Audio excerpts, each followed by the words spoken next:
আসসালামু আলাইকুম প্রিয় দর্শক, আপনাদের সকলকে আমন্ত্রণ জানাচ্ছি। গভীর দুঃখ ভরাক্রান্ত মন নিয়ে আপনাদের সামনে হাজির হয়েছে।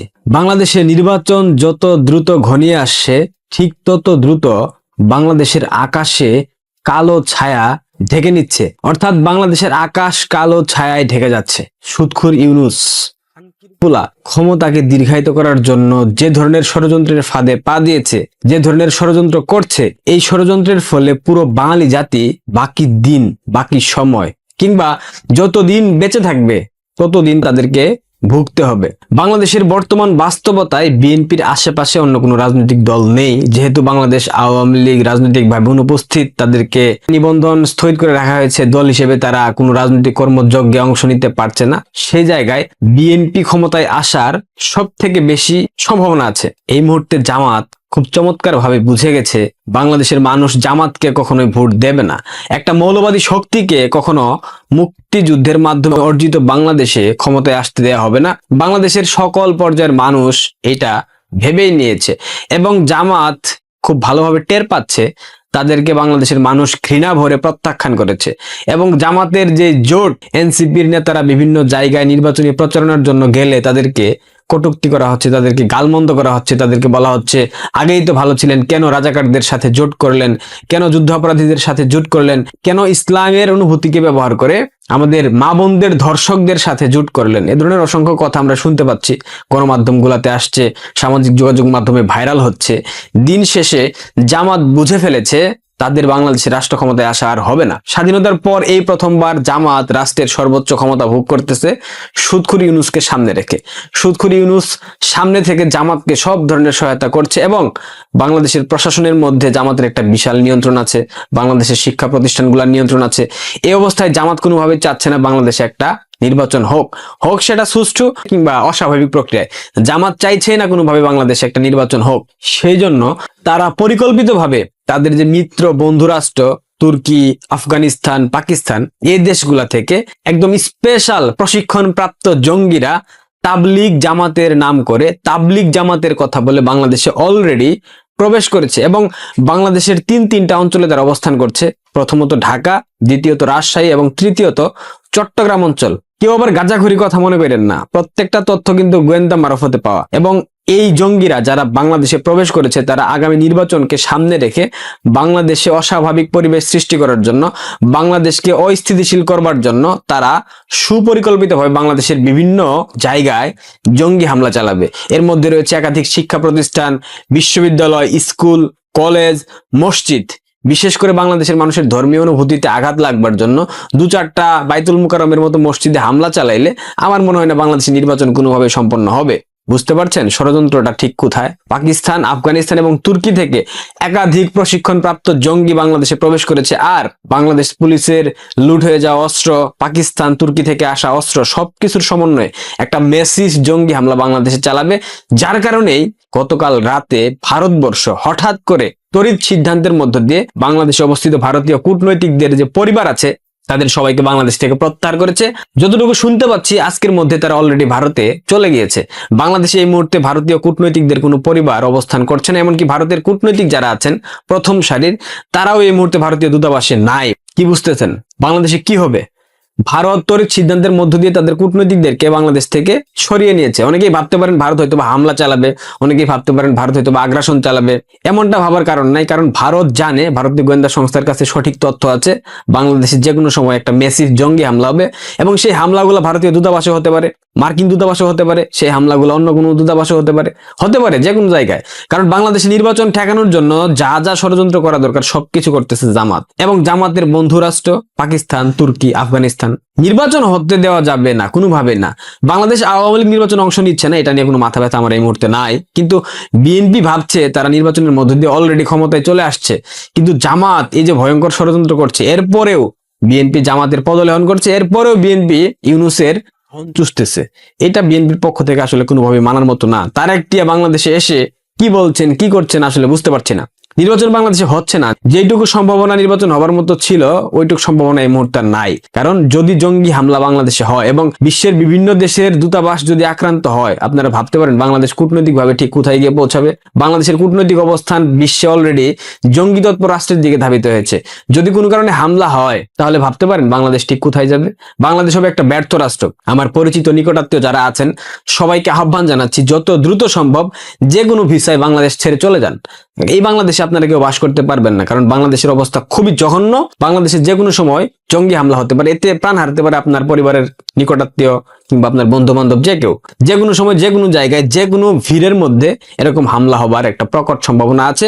গোয়েন্দারা সে কথাই বলছে। এখন দেখা যাক আসলে বাংলাদেশের বর্তমান অন্তর্বর্তীকালীন সরকার এগুলা কেন ফ্লাশ করতেছে না, তারা কোনো আদৌ পদক্ষেপ নিচ্ছে কিনা এগুলো পরের বিষয়, কিন্তু জঙ্গি হামলা যে হবে এটা মোটামুটি নিশ্চিতভাবে বলে দেওয়া যায়। যার কারণেই ভারতীয় গোয়েন্দা সংস্থার প্রতিবেদনের ভিত্তিতে ভারতবর্ষ তাদের সকল কূটনৈতিকদের পরিবারকে বাংলাদেশ থেকে সরিয়ে নিয়েছে। হয়তো পরবর্তীতে ইউএস এম্বাসি, ইউকে এম্বাসি সবাই তাদের পরিবারকে, তাদের কূটনৈতিকদেরকে বাংলাদেশ থেকে প্রত্যাহার করবে। কূটনৈতিকভাবে বাংলাদেশ হয়ে পড়বে ব্যর্থ একটা রাষ্ট্র। এবং এই রাষ্ট্রে খুব শীঘ্রই একটা দুর্ভিক্ষ দেখা দিচ্ছে। ভারত যদি তাদের এয়ার স্পেস বন্ধ করে দেয়, ভারত যদি সব ধরনের বাণিজ্যিক সম্পর্ক প্রত্যাখ্যান করে, সেক্ষেত্রে বাংলাদেশ আর কখনোই ঘুরে দাঁড়াতে পারবে না। বাংলাদেশের দুর্ভিক্ষ অতি নিকটে, এটা পৃথিবীর কোনো শক্তি আটকাইতে পারবে না। কারণ বাংলাদেশের অর্থনৈতিক যে প্রেক্ষাপট বর্তমানে, এই প্রেক্ষাপটে দাঁড়িয়ে বাংলাদেশ সরকার দুর্ভিক্ষ মোকাবেলা করার মতো সামর্থ্য রাখে না। এটা ধ্রুব সত্য, এটাই বাস্তব সত্য, এবং এটা আপনাদের সবাইকে মানতে হবে। সো সিদ্ধান্ত আপনাদের, আপনারা বাংলাদেশে থাকবেন কিনা, বাংলাদেশ ত্যাগ করবেন কিনা, কিংবা এই সুদখুরি ইউনূসকে, অবৈধ সরকারকে লাথি উস্টা মেরে বাংলাদেশ থেকে তাড়াবেন কিনা। আর বাংলাদেশের মাটি থেকে যতদিন না পর্যন্ত জামায়াত ইসলামের আইডিওলজিকে ধ্বংস করা যায়, বাংলাদেশ থেকে যতদিন না পর্যন্ত পাকিস্তানের নিয়ন্ত্রণ উচ্ছেদ করা যায়, ততদিন পর্যন্ত বাংলাদেশ কখনোই আর স্থিতিশীল হবে না। বাংলাদেশ কখনোই আর স্বাভাবিক রাজনৈতিক প্রক্রিয়ার মধ্য দিয়ে যাইতে পারবে না। এটা মানতে হবে। সবশেষে এটাই বলবো, যারা ভাবছেন ভারত আগ্রাসন চালাবে, এটা সম্পূর্ণরূপে ভুল ধারণা। ভারত কখনো বাংলাদেশে আগ্রাসন চালাবে না। আর ভারত এখন পর্যন্ত তাদের বাণিজ্য চালু রেখেছে শুধুমাত্র তাদের সেভেন সিস্টার্স যেন এই অসভ্য ইতর বদমাইশ বাঙালি খাদ্য না পেয়ে, ভারতের সেভেন সিস্টার্স অঞ্চলবর্তী যে বাংলাদেশের সীমান্তবর্তী এলাকাগুলো আছে, সেসব এলাকার যে সীমান্ত আছে, সেসব সীমান্তে যেন বাঙালি, অসভ্য ইতর বাঙালি গিয়ে ভিড় না জমাতে পারে, স্মাগলিং না করতে পারে, কিংবা অনুপ্রবেশ ঘটাতে না পারে। সেই জায়গা থেকে ভারত এখন পর্যন্ত এত কিছুর পরও বাণিজ্য চালু রেখেছে, আমদানি রপ্তানি অব্যাহত রেখেছে। অন্যদের ভারত আরো আগেই বন্ধ করে দিত। শুনতে পাচ্ছি 31 তারিখ থেকে এয়ার স্পেস বন্ধ করে দেওয়া হবে। পাকিস্তানের সাথে বাংলাদেশ সরাসরি ফ্লাইট চালু করেছে, এটা একটা বিষয় হতে পারে। দেখা যাক, অনেকগুলা ঘটনা ঘটছে। তবে বাংলাদেশের মানুষ যারা বাংলাদেশে থাকছেন, আপনারা সবাই সাবধান থাকেন, নিরাপদে থাকেন, কারণ বাংলাদেশে একটা হামলা হবে এবং এই জঙ্গি হামলার মধ্য দিয়ে বাংলাদেশের নির্বাচন পিছিয়ে যাবে। এটাই তাদের মূল লক্ষ্য এবং পরিকল্পনা। আমি প্রায় সময় বলেছি যে বিএনপির মির্জা ফখরুল, উনি এখন বিএনপি অনেক দামি লোক। ট্র্যাডিশনালি বিএনপি প্রগতিশীলদের বাণী, বয়ান এগুলো কখনো বলে নাই, প্র্যাকটিসে নাই। ফলে এই পরিস্থিতিতে তারেকের ইন্ডিয়ার সমর্থন পেয়ে গাওয়ার কারণে যে একটা সুশীল বক্তব্য দিতে হচ্ছে, প্রগতিশীল বক্তব্য দিতে হচ্ছে, সেটার একচেটিয়া উস্তাদ হলো এই মির্জা ফখরুল। মির্জা ফখরুল আশেপাশে কেউ নেই তার মতন এত প্রগতিশীল বক্তব্য দিতে পারে। তো সেই হিসেবে তারা অনেক দাম। অনুমান করি সেই কথা চিন্তা করে তারেক জিয়া থেকে আর একটা বড় কাজ দিয়েছেন। কালকে তিনি একটা বাণী দিয়েছেন, সেই নিয়ে পত্রিকার হেডলাইনটা ভারী মজার। উদার না উগ্রপন্থা, সেই পরীক্ষা হবে এবারের নির্বাচনে, বুঝছেন? এবার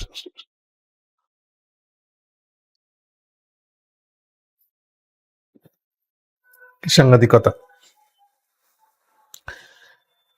উদার না উগ্রপন্থা, সেই পরীক্ষা হবে এবারের নির্বাচনে। অ্যাজ ইফ সব হতে ধরে নিতে পারি আমরা যে এই কথাটা বলে সে হলো উদার লোক। এটা তো না বোঝার কিছু নাই। তাহলে বিএনপি নিজেকে একটা উদার লোক মনে করছে, আর উগ্রপন্থাটাকে স্বভাবতই জামাত ইসলাম, এরা উগ্রপন্থা। সো এবারের ভোটের পরীক্ষা হবে উদার না উগ্রপন্থা।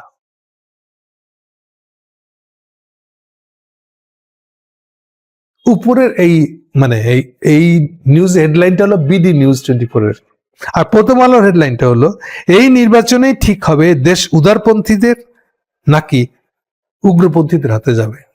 মির্জা ফখরুল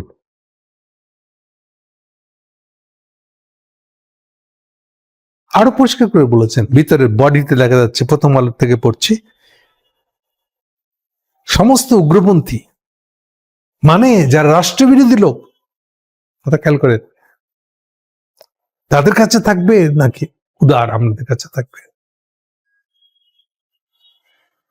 আবার ওখানেই দাবি করছেন, প্রথম আলোর রিপোর্টের মধ্যে লেখা আছে, তার দাবি মানে মির্জা ফখরুল মনে করেন যে এবারের নির্বাচনে বিএনপি ল্যান্ডস্লাইড ভিক্টরি পাবে। ল্যান্ডস্লাইড মানে বুঝছেন, যেটাকে আমরা বাংলায় বলি ভূমিধস বিজয়। মানে তার বিপক্ষে যারা থাকবে তারা একেবারে শুয়ে পড়বে, এমন একটা বিজয় হবে, একচেটিয়া বিজয় হবে। এটা হচ্ছে ফখরুলের নিজের দলের সম্পর্কে ধারণা। কিন্তু অ্যাকচুয়ালি এইরকম ভাগ করতে গেলে তো এমনি বলতে পারতেন যে আমরা এবার কিন্তু একবার ল্যান্ডস্লাইড জিততেছি, এটা বলেই তো হইতো। এটা বলার দরকার কি? উগ্রপন্থী বনাম উদারতাবাদ, এই নিজেদেরকে উদারতাবাদের পার্টি হিসেবে হাজির করার দরকার কি এই শব্দ দিয়ে? এর উত্তর একটাই, এই কথাটা উনি বাংলাদেশের ভোটারদের দিকে তাকায় বলেন নাই। বিষয়টা এমন না যে বাংলাদেশের ভোটাররা উদার দলটার দিকেই কেবলমাত্র ভোট দিবে, না। বাংলাদেশের সমাজের মন মানসিকতা ওরকম না।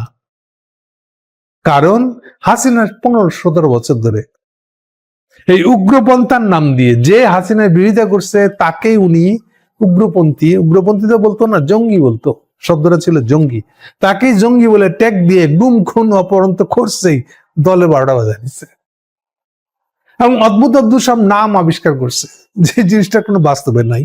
এবং বেশিরভাগটা এগুলা দেখবেন পাহাড়ি এলাকায়, যেমন যে সার্কিয়া, কোথা থেকে পাহাড়িদের সাথে সার্কিয়ার কি একটা সম্পর্ক শব্দ বানাইছে। সার্কিয়া করে কে? জামাতের সভাপতি শহীদ সাহেবের ছেলে, জঙ্গি, জঙ্গি রাজনীতি করে, কাজেই উনি ছেলের সাথে জঙ্গি রাজনীতি করে, ফলে উনাকে অ্যারেস্ট। খুব সিম্পল হিসাব। জঙ্গিবাদের কথা বলে হাসিনা তার যে কোনো বিরোধীদেরকে কুপকাত করে দিত। তাহলে সেই ফর্মুলাতে উনি যাচ্ছেন কেন?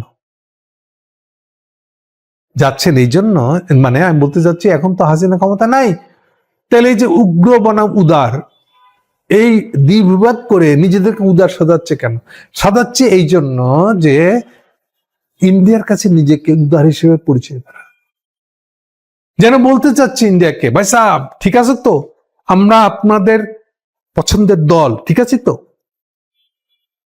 আপনারা আমাদেরকে সমর্থন দিয়ে ক্ষমতা আনতেছেন, ঠিক আছে তো, ইন্টারন্যাশনাল যাবতীয় যে ক্যাচাল আছে এগুলা আপনারা আমাদের রক্ষা করবেন তো, আমরা কিন্তু উদার দল, বুঝছেন? আর এই যে দেখছেন না জামাত ইসলাম, এই হলো সেই উগ্রটা, ওই যে যাকে আপনারা সমস্ত ইসলামিজমের জন্য দায়ী করেন, জামাত ইসলাম, জামাতি জামাতি জামাতি রাজাকার, ওই রাজাকারদের দলের বিরুদ্ধে আমরা একমাত্র উদারতার পতাকা তুলে ধরার লোক। তার মানে মির্জা সাহেব এই কথাটা বলতেছে ইন্ডিয়াকে খুশি করার জন্য, সার্টিফিকেট নেওয়ার জন্য। কারণ বাংলাদেশে এরকম না যে কেউ কোনো দল পাবলিকের কাছে প্রচার করবে আমি কিন্তু ভাই উদার দল, বুঝছো, সেই জন্য মানুষ তাকে বসি ভোট দেবে না। যত আম আদমি আছে ততই তার ভোটের ভিতরে একটা ফ্যাক্টর আছে, ইসলাম, ইসলাম ফ্যাক্টর তার মাথায় কাজ করে না, একমাত্র ফ্যাক্টর না, আর অনেক ফ্যাক্টর থাকে। তাহলে যার মাথার মধ্যে একটা ফ্যাক্টর হলো ইসলাম, তার কাছে আপনি উদার এই কথা বললে কোনো আবেদন সৃষ্টি করতে পারবেন না। তার মানে আপনি উদার এই কথা বললে বাংলাদেশের ভোটারদের কাছে কোনো বিশেষ আনুগত্য তৈরি হবে, পছন্দের জায়গা তৈরি হবে, এই কথাটা মিথ্যা। তাহলে আপনি আসলে উদারতার প্রসঙ্গ টানছেন আসলে ইন্ডিয়াকে খুশি করার জন্য। ওকে, লাস্টে একটা খুব সিরিয়াস কথা বলে হুঁশে নিয়ে আসি বোধ মির্জা ফখরুল এবং তারেক জিয়াকে। তাদেরকে মনে রাখতে হবে যে জিনিসটা, মনে করাই দিই, ভুলে গেছে তো তারা। 2001 থেকে 6 সাল পর্যন্ত যে বিএনপির সরকারটা ছিল, এই সরকারের বিরুদ্ধে হাসিনার তো অভিযোগ ছিলই, ইন্ডিয়ার অভিযোগ কি ছিল? শুধু অভিযোগ না, ফ্যাক্টস, ফ্যাক্টস, হ্যাঁ ফ্যাক্টস। ইন্ডিয়ার অভিযোগ ছিল, ইন্ডিয়ার অভিযোগ না, একদম ফ্যাক্টস ছিল। তার সরকারের মাঝামাঝি সময় 2002 সালের শেষে বা 2003 সালে আমরা কেউ ভুলে যাইনি নওগাঁর সেই কাহিনী। সর্বলাভ পার্টির সাথে আতাত করতে গেছিল ওইখানকার ওই দুলু, এবং that was recognised by central BNP. প্রকাশ্যে কম বেশি এটা তারেকের দেওয়া অনুমোদন, খালেদা জিয়াও অজান্তে করেছেন তা না, এরকম একটা ঘটনা ঘটেছিল। এবং সরবরাহ পার্টিকে মেরে গাছে টাঙিয়ে দিছে। সেটারও বা ব্যাকগ্রাউন্ড কি ছিল তাও বলে দিই। সে সময়ের ইলেকশনে, সে সময় বলতে 91 সালের পরে এই ট্রেনটা অনেক জায়গায় দেখা যেত যে ইলেকশনের আগে ছোটখাটো গুন্ডামি মোস্তানি করতে হয়। 91 সালের কথা বলছি। সেসব ক্ষেত্রে এলাকার সরবরাহ পার্টিগুলা কন্ট্যাক্ট করতো, ভাই আমাকে আপনাকে নির্বাচনের জন্য যদি কিছু লাগে গুন্ডামি মাস্তান আমি কিন্তু করে দেবো, কিন্তু ভাই একটা কথা রাখতে হবে, কি ভাই আমাদের কর্মীরা তো প্রচন্ড খুনের মামলা, এটা সেটার মামলাতে তো অস্থির আছে, বাইরে বেরোতে না। আপনি এমপি হলে ভাই আমাদের সুপারিশ করে অন্তত মামলাগুলো থেকে খালাস করে দিবেন। So that is a deal. আপনি আমাকে খালাস করে দিবেন মামলা থেকে, আমি আপনার ইলেকশনে গুন্ডামি করে দেবো। এই চুক্তিতে সেম এই চুক্তি করেছিল মেনন, রাশেদ খান মেনন 91 সালে ইলেকশনের পরে, যে উনি অলমোস্ট মরে যেতে লাগছিলেন, এই সর্বপার্টি ওকে হামলা করেছিল। কেন? বেশিরভাগ ক্ষেত্রে যেটা হতো ইলেকশনের পরে আপনি এই কমিটমেন্ট ভুলে যেতে চাইতেন। সর্বপার্টির পার্টির সাথে এইসব ফাজলামো তো চলবে না। ওরা মেননকে তার এই পার্টি অফিসের সামনে তাকে আঘাত করেছিল, মরে যাইতো যদি তৎক্ষণাৎ ওনাকে নিয়ে সিএমএইচে না যাওয়া হতো। এবং সেই সময়টা রব উঠেছিল, মারছে কে? জামাত মারছে। এই সেন্টিমেন্টের কারণে খালেদা জিয়ার গভর্নমেন্ট দ্রুত তাকে সিএমএইচে নিয়ে যে চিকিৎসা দিয়ে ইমিডিয়েট চিকিৎসা দিয়েছিল বলে উনি বেঁচে গেছিল।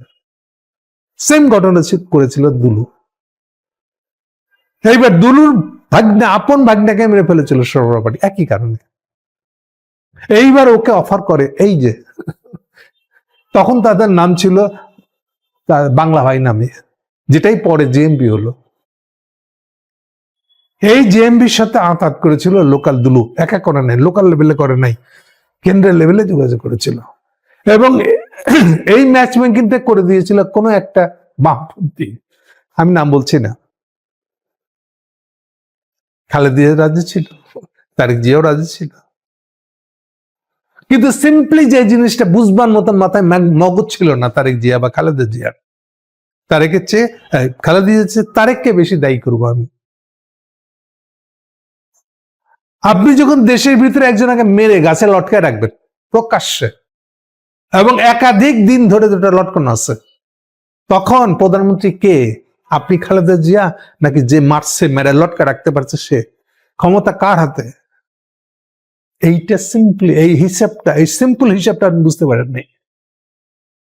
কেউ যদি মেরে গাছে লটকা রাখতে পারে 3 দিন ধরে, তাহলে ক্ষমতা তার হাতে।